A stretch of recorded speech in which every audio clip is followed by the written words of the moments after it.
Welcome everyone, I'm Mariana Carrillo Gonzalez, and today together with Sebastian Cespedes, we're going to tell you about causality bounds on the primordial power spectrum. Let me start with a question that motivates this work, which is, are all Wilson coefficients of effective field theories physical? And we already know that the answer is no, due to several examples that exist in the literature. While from an effective field theory point of view, we can start writing every single operator that we want that is consistent with the symmetries and the field content of our theory that are suppressed by higher and higher powers of your cutoff scale. In front of them, they have a Wilson coefficient that has no a priori value. But knowing these values can be very important, one, because it, as I mentioned, can lead to unphysical properties, and two, because knowing the priors can actually change a lot the inference of cosmological parameters.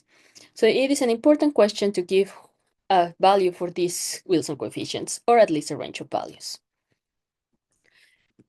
Given this, there have been many ideas on how you can put bounds on these Wilson coefficients, starting from the most stringent constraints, like the UV theory being string theory, to relaxing them a little bit to just requiring the UV to be local, unitary, causal, and Lorentz invariant that leads to positivity bounds, which are well known and have been applied to many theories in flat space, but it's not directly applicable to curved spacetimes or cosmology.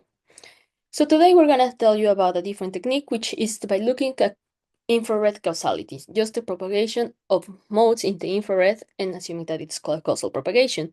And this will put bounds on the 2-point functions on non-trivial backgrounds.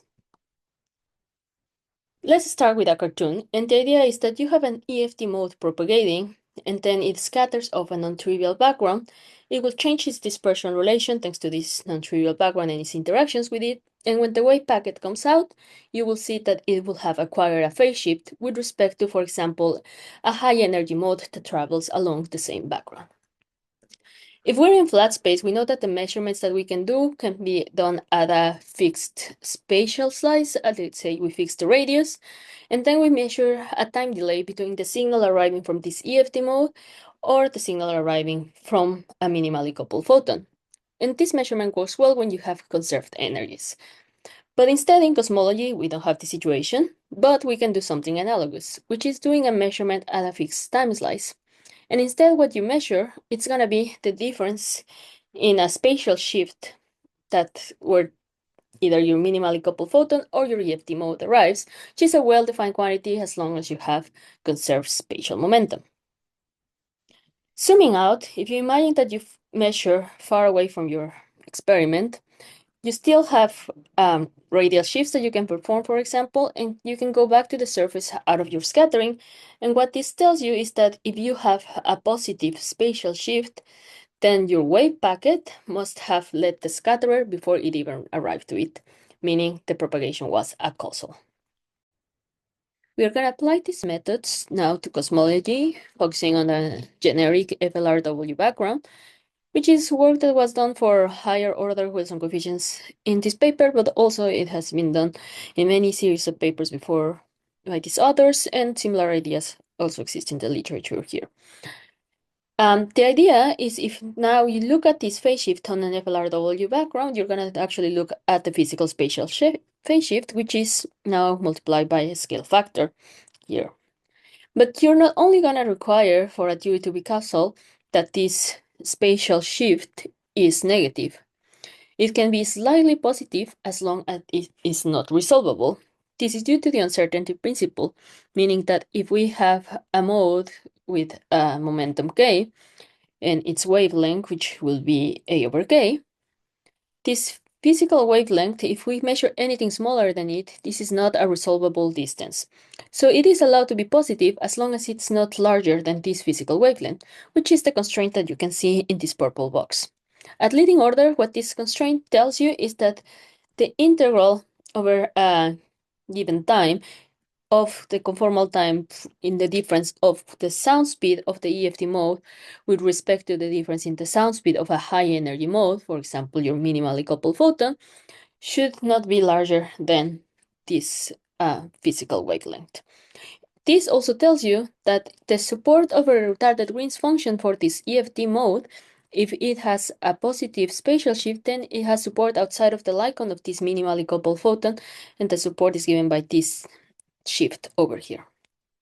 Just to give you a different version of this formula, here you can see that it can also be given in terms of a dispersion relation of the EFT mode, where it will have not only the leading order term, but also higher derivative corrections. So hello everyone, my name is Sebastian. So I'm gonna be taking over. One of the things that we want to do with these causality methods applied to inflation is to constrain models in the EFT of inflation. So for those of you who are not familiar, this is a way of parameterizing the fluctuation, which is very useful to do model-independent statements. So the idea is that inflation is an epoch where, because there is a inflationary background, and translations are broken, and then we can parameterize the perturbations as some Goldstone mode, which is this field pi. What we do then is to write down the equations that are the action which is consistent with broken time translation, which is given by here. So on the first line here, we just have the usual FRW equation, then we have a tadpole term, and here in the second line, we have fluctuations that will contain, will be a function of the Goldstone mode pi and also the gravitational interactions. In the action that I'm showing here, we're also assuming the decoupling limit, which means that the gravitational interactions are decoupled from the Goldstone mode pi, which will make things much simpler. So in this case, we have that the fluctuations will be given by powers of dg00, which are the metric fluctuations, also by curvature terms. Also, these coefficients from here are Wilson coefficients, which are general time dependent, that will parameterize many kinds of models. So for example, if I write in the theta h rather than pi, because it's much simpler to compare to observations, I can find that if at second order, the action will contain this term from here. So we'll have first the usual kinetic term that will contain some gradients that will depend on CS, some kinetic term that will depend on CS now, right? And then because this might contain higher terms in the curvature in K, then this will contain terms which are like this, which will be proportional to K to the 4 times theta square, modifying the equations of motion. So one effect is that if I write down the dispersion relation, and we'll find that in general will depend on CS, which is a time-dependent function, then the momentum, and then there will be higher curvature corrections. For example, in this case, I have alpha and then K to the 4 divided by A squared H squared. And there will be many more terms. Also, one can assume symmetries or relation between this parameter to make cases. For example, if one assumes a weakly blocking Galilean symmetry, which is what we will find now, one can find a case where CS can be low and alpha can be very large. Now, what will be more interested is in our cases where the power spectrum grows for a limited number of efforts. So this is interested in the context of, for example, primordial black hole formation, or also for gravitational waves induced by scalar fluctuations. So the idea here is that the power spectrum will satisfy the CMB constraints at large scales, and then on certain region it will have a peak that will grow for the values for the usual value of 10 to the minus 9 up to some value of 10 to the minus 2 if one wants to have primordial black holes, or 10 to the minus 5, or that will depend on the model. So the idea for us is to constrain what's the shape of this growth in the power spectrum. Now, the first thing one can think is that CS dominates, so alpha is very suppressed, and then the power spectrum will be proportional to 1 over CS. So one then can imagine a scenario where CS is 1 on CMB scales and then gets very low, making the power spectrum to grow for some amount. Now, one of the advantages of the EFT approach is that we can see that if CS grows, then higher order tests might grow. So for example, I'm writing down here the third order, this cubic interaction that is proportional to some mass scale. If we can relate this mass scale to some energy scale, this lambda 2 from here, that will be proportional to CS to the 4. That will mean that if CS is very low and the power spectrum is very large, this scale can become much smaller than H. That will imply that the theory is strongly coupled and then the EFT is not valid anymore. There will be also constraints on how fast can the power spectrum grow. The reason is because one of the assumptions is that all these parameters evolve adiabatically and do not excite degrees of freedom which are beyond the realm of validity of the EFT. So one can parameterize this as, for example, one has some function f that depends on time, and we are going to assume that the time variation of this function f will be given by some parameter gamma over h. So this is some heuristic realization, but crucially, this gamma over h has to be smaller than 1 in order to the EFT to be valid. Now, Because we're on the EFT approach, there is a way out of assuming that CS is very slow and the theory becomes strongly coupled. If instead the term with alpha dominates, what will happen is that the strong coupling scale will be given by h square root of alpha, which means that we can have a very large power spectrum. So one of the scenarios that we're going to imagine is that the speed of sound becomes suppressed and alpha will become large for a while, then it will dominate, making the power spectrum to become large. And we are going to see that these scenarios are still very constrained by the EFT, but by this constraint on the adiabaticity, but also by constraints on causality. Now, one of the things that we can also do, and one way of understanding more or less how these causality bounds work, is to assume that CS and alpha are constant and wonders what are the causality constraints on the theory. So in this case, I will have the dispersion relation will be given by these terms. From here, CS squared plus alpha squared, which are now constant. So if I run down the causality argument, one can show that, for example, when CS is equal to 1, it will correspond to 1 point, and this means that alpha has to be equal to 0. Then one can extract the following consequence. In a theory where CS is equal to 1, all the rest of the Wilsonian coefficients have to be set to 0, so the theory has to be free. This is extremely fine-tuned situation, so for example, in the case I was showing you before, alpha will have a natural value of 10 to the minus 8, because still, even though I can set it to 0, higher order terms will induce loop corrections on alpha that will make it to become have some different from 0 value. One can see actually that this region of validity keeps growing here.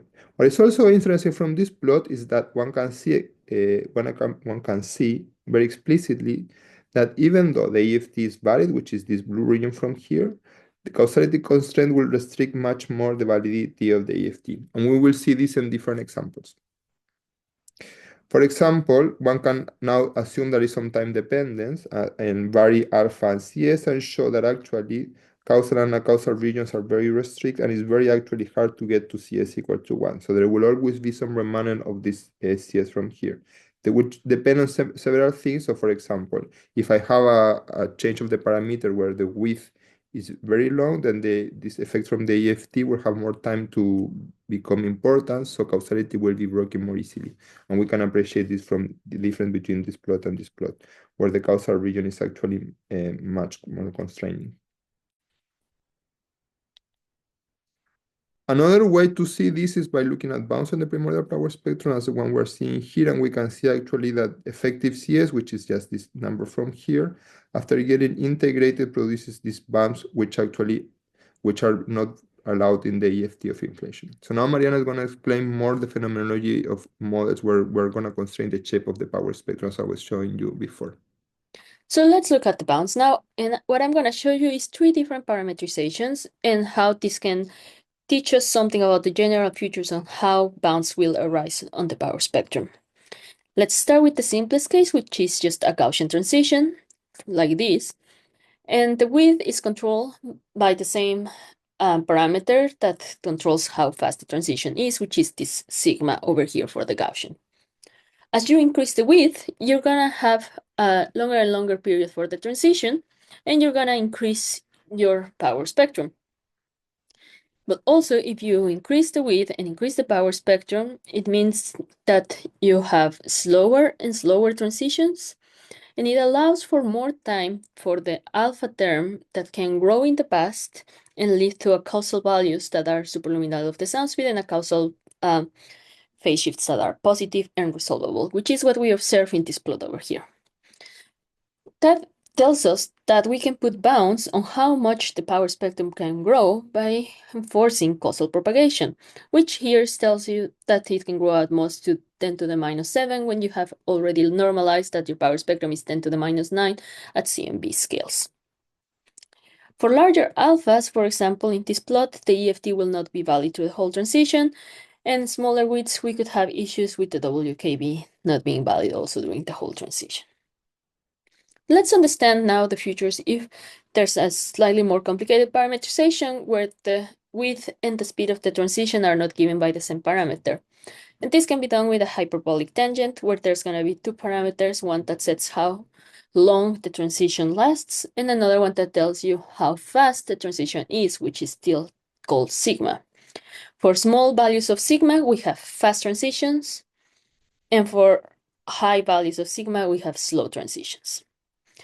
What we see is that for very small, so very sharp transitions, the EFT will not be valid. But again, for large widths, the EFT is not valid through the whole transition. And now we have a new problem, which is that for very slow transitions in this hyperbolic tangent parametrization, the alpha term could grow so large in the past that we cannot define a Bunch-Davies vacuum, so initial conditions are not well defined. That leaves us with a very small region of causality in this width versus sigma that controls, again, the speed of the transition plot. But furthermore, this is for a very fine-tuned value of alpha. This is the optimistic version. If you have that at the top of the transition, your sound speed goes down to 10 to the minus 3, so something like this. Alpha, in here rescaled, just for the purposes of you seeing it, goes up to 10 to the minus 10, a very small value. You get this EFT line. But if alpha is bigger, closer to what your natural values will be, then you actually will have no parameter space that is allowed. And this is the case when CS is dominated. On the other hand, you can have alpha dominating the speed of sound.